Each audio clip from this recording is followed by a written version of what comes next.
Hello YouTube, my name is Nicholas Montes, and you're watching my YouTube channel, The Teenage Movie Critic, and welcome back to another channel, everybody. I'm so excited to have y'all back together again, and in today's video, we're doing a movie ranking. Today, I went to just finished to go see Bad Boys Ride or Die, the newest, the fourth entry into the Bad Boys franchise. And so with that said, I thought we would go ahead and stop and rank all 4 Bad Boys movies. And what's actually interesting about this rank is now that I've seen all 4 movies, it's kind of crazy that from the first film, this franchise just keeps getting better. So with that said, let's just go and get started talking about Bad Boys, the Bad Boys films.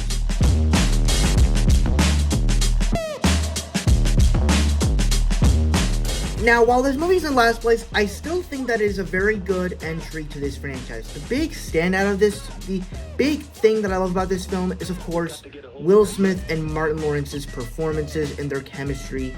And really, the only reason why this is in last place is because it doesn't necessarily have the great laughs, the great action that you like from this franchise, because all of that stuff comes later on in the franchise. And also, if you kind of think about it, but this movie is still important because it sets the foundation for what Will Smith and Martin Lawrence's careers are going to turn out to be. Because during this time, Will Smith these actors were sitcom actors. They were not in these big action blockbusters. During this time, Will Smith was in Fresh Prince of Bel-Air, and Martin Lawrence was in, well, Martin. So this was a big turnaround for them, and so it kind of paves the way to what their careers are set out to be, and it turned out to be a pretty good film. But that's the thing.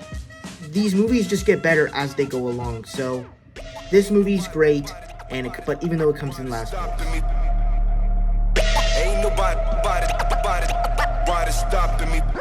So I watched this movie without seeing, after I saw the first and third film. And for some reason, I just missed out on the second one for some reason. And now that I've finally seen it, I was questioning, I'm like, Bad Boys for Life is a great film, which we'll talk about in a little bit. And I was thinking, I'm wondering, did this movie ever have a weak, this franchise ever have a weak point? And then I just started to realize, no, it didn't. Because this movie continues what was so great about the first film.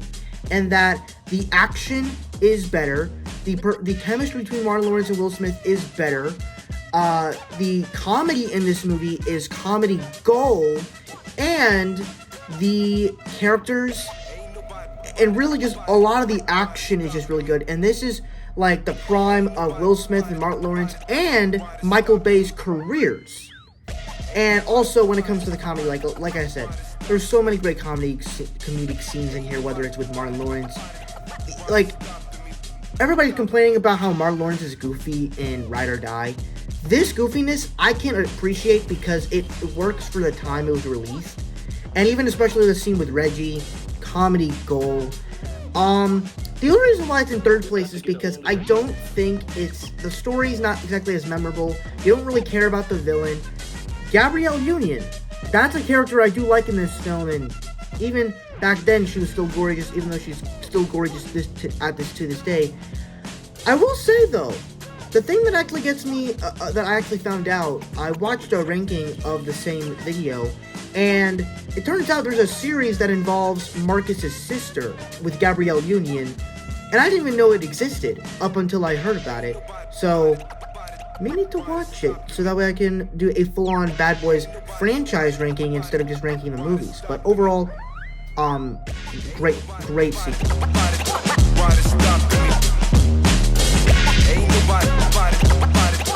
And easily with the newly released Bad Boys Ride or Die movie, I thought this was another great addition to the Bad Boys franchise. And what I thought what it did really well is, with these last 2 Bad Boys films, is that they've made a way to where you can do action, the comedy that you like from these 2 actors, but then do all this stuff, and it continues what you liked about the third Bad Boys film, but does some unique stuff with it. Of course, Martin Lawrence and Will Smith, their chemistry still is hilarious. There were tons of times in this movie where we were just laughing our asses off. Like, the theater was great in this movie. It was amazing. Also, just the usage of characters was also really good. And I like the way they kinda did the older stuff with Mike and Marcus. It was kind of cool. The action, I think, was actually really good, especially in the way the camera was doing everything. It was overall really good. And I also really like the way they did with Armando's son, as well as, like, even, like, the Kelly and the tech guy. They were cool. And Armando. The villain was predictable. He was okay. He was a good threat, but he wasn't a great villain.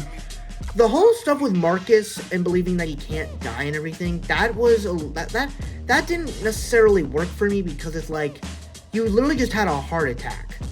And then you're going out on a rooftop, standing on the edge, and thinking you can't die. Like, where exactly did this come from? And now, of course, Reggie. Reggie only has, like, 2 great scenes in this movie. Everybody's calling the MVP. You could say that, but I loved what they did with Reggie in this film. Overall, it was a great Bad Boys film and one of the best films of this past year.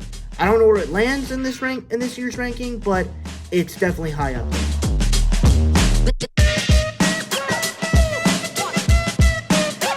But coming in first place is Bad Boys for Life, and obviously when this movie came out, it was actually kind of shocking, because this came out in the year 2020. And I saw this in April of 2020, which was like a month into COVID. And this was the movie that basically kicked off the new era for what 2020 movies are going to be. And, you know, I've seen the classics, legacy sequels to these iconic action comedy franchises. They don't always work. And I was just so surprised at how good this movie was. And I think what worked about it so well is, first off, the chemistry between Martin Lawrence and Will Smith still is great in this film. Like, the chemistry is still there. But what's also great about it is that they found a way to do the chemistry to where it doesn't feel like they're just 20 years old anymore. It still works because Martin Lawrence, he's older, but he's a little bit chubbier. And Will Smith, with Mike Lowrey, we actually get to give him a personality and a backstory, where we actually get to learn that he was once in love, and he married a La Bruja, a witch, which is the Spanish word for witch, and her wife had a son in prison. And it just develops all this stuff with Mexican cartels, and it's like, when you're fighting when the bad guys are getting killed and stuff and everything, it makes you care about it. And the other girl, the La Bruja, she's awesome. Armando, the introduction to Armando in here was also really good. Even when it comes to, like, the new characters that Captain Howard created, Ammo, you get Vanessa Hudgens in here, which I think the same month I would also watch the first 2 High School Musical films. So that was a big turnaround for that franchise, and to see her doing something. But all of the Ammo characters have something unique about them that don't make them feel like they're, like, flashing away from what Martin and Will are. They're still the main standouts, but they're nice little pieces to the franchise, and they just work overall really nicely. And then, of course, when it comes to the action, it's also really done. I just really like a lot of the color grading and the lights that they have in these things. I don't know, maybe it's just because of, like, Miami places are so lit very well, and that it works for good action. I don't know. I think that worked better. I think it worked very well for Bad Boys Ride or Die.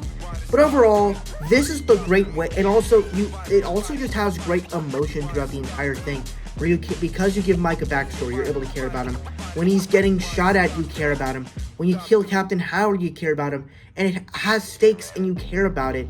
And so, this is easily the Bad Boys movie that has stuck with me for so long.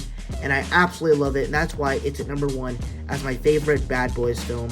And that's my ranking of all 4 Bad Boys films. Thank you guys so much for watching. I really hope you enjoyed. Don't forget to like, comment, and subscribe. And I will see you guys in the next video. Bye-bye.